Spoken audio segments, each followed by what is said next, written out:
Now, we're discussing religious iconography and asking, does it have a place in our hospitals? Here to share their views is Michael Nugent from Atheist Ireland and Dublin priest, Father Joe McDonald. Good morning to you both. Morning. Michael, I'm going to ask you the question. Does religious iconography, particularly, I suppose, Christian iconography in this country, have a place in our hospitals? No, it doesn't. I mean, everybody is entitled to believe whatever they want to believe and to practice their religious beliefs and to have their own religious iconography if they want to bring it in with them. But the state should be protecting everybody's rights equally to freedom of conscience and belief.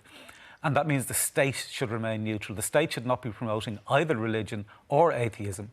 And I think a lot of people, because they're used to it, because they've grown up with it, are desensitised to it. But if, hypothetically, a religious person went into a state-run hospital and saw a sign on the wall saying, "There is no God," they would immediately realise that's not appropriate. That's not what a hospital is there for. Yes. The hospitals are there to provide healthcare for everybody, just as schools are there to provide education for everybody. And neither hospitals nor schools should be promoting either religion or atheism if they're funded by the state. Father Joe, what's your take on that? Because I would imagine there's a lot of religious iconography in hospitals at the moment. Yeah.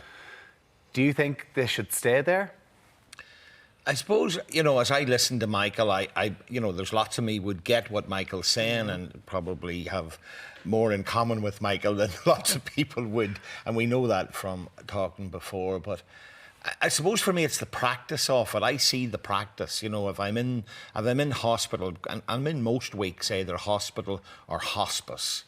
And you see the impact of it, like I had one recently where a man was really not happy that there was a picture of the Sacred Heart in the room. Now, his thing was that it was spooking him, to use his word. And we had a big, long chat about it, and he was less spooked because I don't think he understood it. He was looking at it in a particular way. Anyway, but the same week I had a lady very upset because the carer had removed the little statue of Our Lady.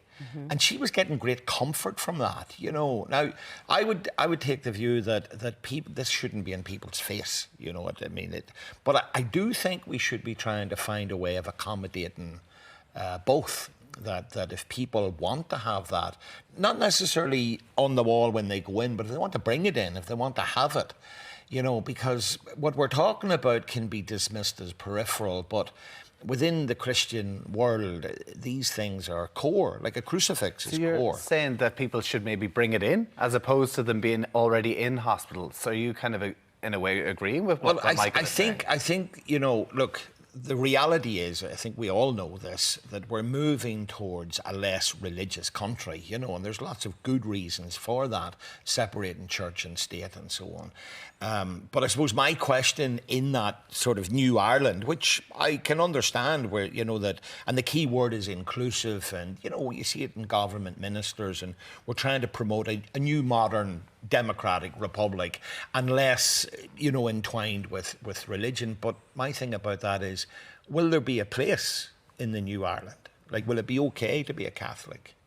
Will it be okay to be a Christian in the new Ireland? Michael, what do you say to that? Well, I mean, there is such a move towards secularisation now that when people do, I suppose, practice their religion publicly, that there is a sort of, I don't want to see that, I don't want that in my face. There is a lot of that, and people feel okay about doing it. Of course, people should be entitled to believe whatever they want and to practice their religious beliefs. Atheist Ireland works in conjunction with the Evangelical Alliance of Ireland and the Ahmadi Muslim community of Ireland to promote an inclusive Ireland that respects everybody's right to belief, but that the state remains neutral. That's the key. It's not because there is a weight people towards Catholicism in this country in practice. There is indeed. I mean, if you take, I'll give you just a practical example in terms of the hospitals. My late wife went into hospital with a heart attack some years ago, and she was brought into the emergency room, and within 5 minutes there was somebody coming up asking her, did she want communion? Now, an atheist would never dream of going through an emergency room telling people that there's no God. These are personal, private beliefs that should be respected. Now, if somebody asks to see a priest or asks to see a counsellor or asks to see a humanist or atheist person, then that's fine. But the state should not be imposing it. It should be something that people practice as their own beliefs. is it tradition that that's just the way it's been in Ireland, and that people actually, whether they believe in God or not, maybe in that time of need, maybe like a bit of comfort? Oh, they do, but they can have that comfort, but just the state shouldn't be providing it. But who should ask then? Well, the individual people, if somebody is a member of a religion, then they can ask if they're going into hospital. They can, either they or their relatives can ask for a priest to go in and visit them. That's not a problem. Father Joe, can I ask you about women in particular in this state and how badly they've been treated because of religious views being imposed on them, their fertility being controlled, shaming? That when women go into hospital, and particularly the controversy surrounding this new maternity hospital, seeing these symbols is very triggering for them. It's very traumatic for them. And is there any move towards understanding that? Yeah, I mean, it's just what you're saying. I was talking the other day about somebody, and I know your generation, you're too young to remember this, but my mother's generation had that awful experience of being churched. I don't know if you heard of that, you know. And the idea that you'd had to go to the priest after having the baby, you know, this is within a married context, by the way. There's no, you know... that you were considered kind of unclean. Yeah, almost, like a cleansing thing, to be brought back into the fold nearly and so on. So it's very historic, but what you've said, right up to the present day. And I mean, I think that if we don't deal with things like that, Grania, you know, there's a question. All you have to do is look at the Civita experience, you know, and you know, constitutional changes. The church and the state in this country have been inextricably linked, for good or for bad, up till now. Well, I think some good and I think some bad. You know, I think that there are things we could outline that we did well, and I think we did very badly and have paid the price for it. But like, unless we, you know, I would be encouraged in the new Archbishop of Dublin. Like, he certainly is talking the language of reform, and you know, obviously we'll see how that, and I hope, I would be hopeful that he will. But that's one of the things, if we don't examine in detail again our relationship with women, I mean, it's the obvious one that there are others, but that's a core where if we don't get our act together and be truly sorry, but make amends and do it differently, make the changes, then we will die. And I mean, we deserve to die if we're going to continue with that old model of operating. You've mentioned before that it's almost seen as a sin to be Catholic now. And the way things are going like that, and people are almost embarrassed to mention that they practice religion.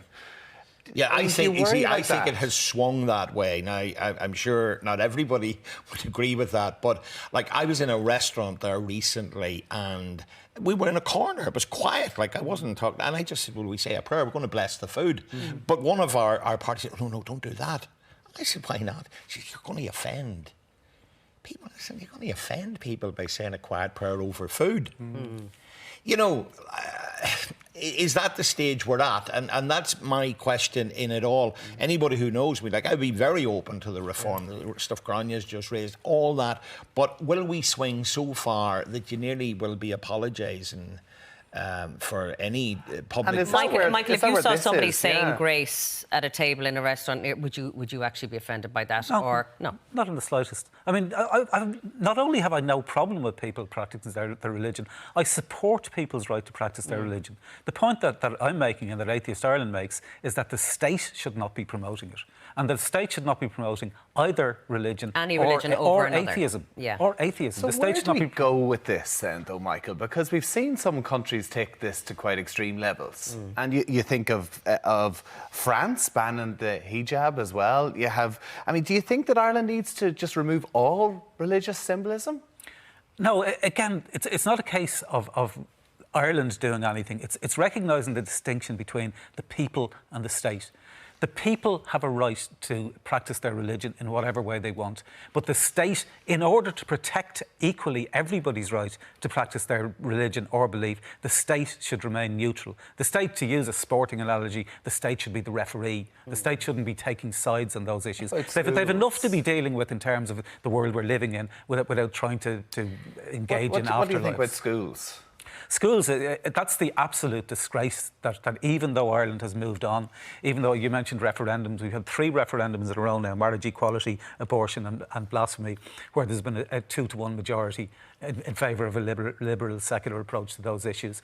And yet, the Catholic Church still controls 90% of our primary schools and still has the right, under exemptions in our equality laws, to discriminate on the grounds of religion. Just next week, or next month rather, the United Nations Human Rights Committee is examining Ireland on its human rights record, and Atheist Ireland has made a lengthy submission about these issues, about the need for the state to remain neutral on these issues, and schools to teach everybody equally, regardless of their religious or non-religious beliefs, and similarly with hospitals and healthcare. Yeah, Father, just let you finish. Well, just on schools, I mean, my background is school, and I was teaching for years before I was a priest, and I'm on several boards, and I do totally accept what you're saying, but actually, I'm familiar with a bishop, particularly the previous Archbishop of Dublin, was very open to divesting schools. Yeah. It's not as simple as it looks.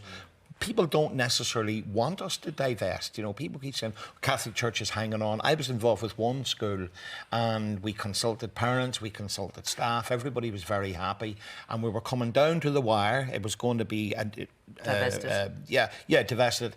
And in actual fact, it was the staff reacted against it because they realised their panel rights in terms of jobs were not going to be protected outside the sector. As you said, it's not simple. It's very, very complex. The divesting of schools is not simple. Yeah, listen, it's a really interesting topic. Father Joe McDonald, thank you so much for coming in, and Michael Nugent from Atheist Ireland. We'd love to get your opinion at home as well. 0896 111 111. I mean, what do you make? Should religious iconography be taken out of school, or what do you think, even when it comes to Irish schools?